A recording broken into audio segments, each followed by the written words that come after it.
New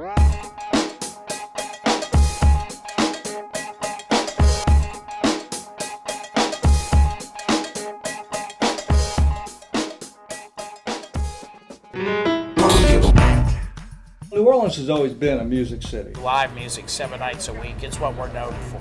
More music to the square inch, probably more than any other place in the world. You can just go around New Orleans any night of the week, not just Saturday. Cafe Brazil, that famous Maple Leaf Bar. Tipitinas. Frenchman Street in the Meridian.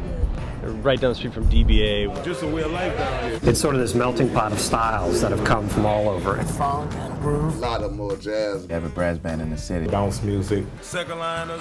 Anything from soul to bluegrass. That's right. And anything in between. New Orleans feeds the musicians here on the ingredients that we have. We want to understand how it is that New Orleans musicians have this kind of singular flavor. Well, I tell you, that's a long story.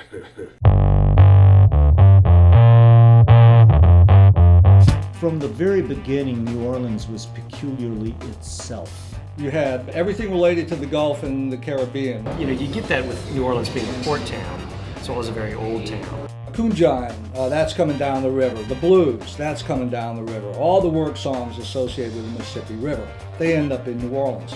You've got a confluence of French influences, Spanish influences, various African influences. Congo Square, this is where the first African drums was being beaten.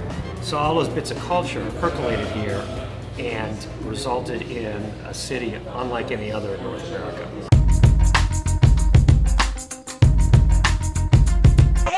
The place where the musicians mix it up the most is the streets. The 9th Ward is different than the 6th Ward or the 7th, 13th Ward, Uptown. Every place in New Orleans has its own style of music. New Orleans is not a place where musical genres are walled off from each other. I try to play with everybody, you know, as long as I keep playing. A lot of the brass band guys, what they listen to at home is a lot of hip hop and R&B and stuff like that. The hip hop dudes listen to the brass band stuff, and it's not so like clear cut. It's a very small, incestuous musical community here. It's really a big, huge family.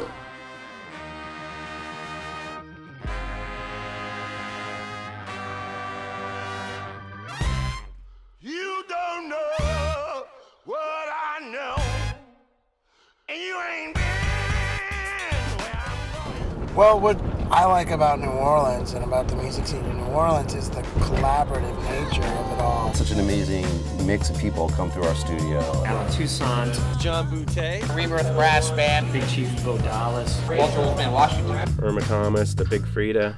World-class musicians.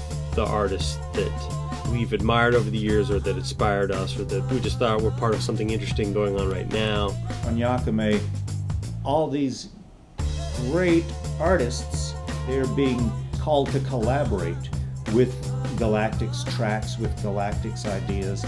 That's some powerful shit. They have become a part of the tradition. All these cats have different styles of music, but it's all related to New Orleans music. It actually makes a lot of sense when you hear them all together, with Galactic being the through line that's connecting all these dots. I've always tried to make it so that I'm pushing that forward. But I think that in order to push the tradition forward, you have to fully understand the tradition.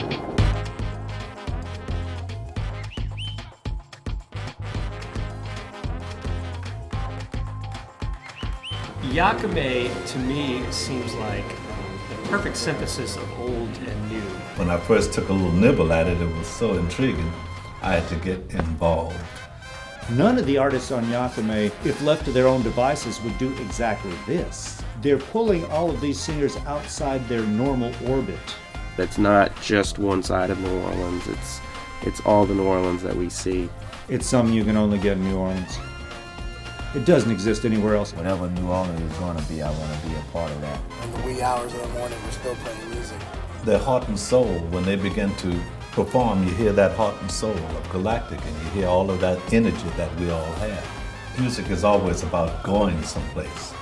It really has moved on, and I'm glad to see that. It did a whole new thing. A whole new thing. Dark water.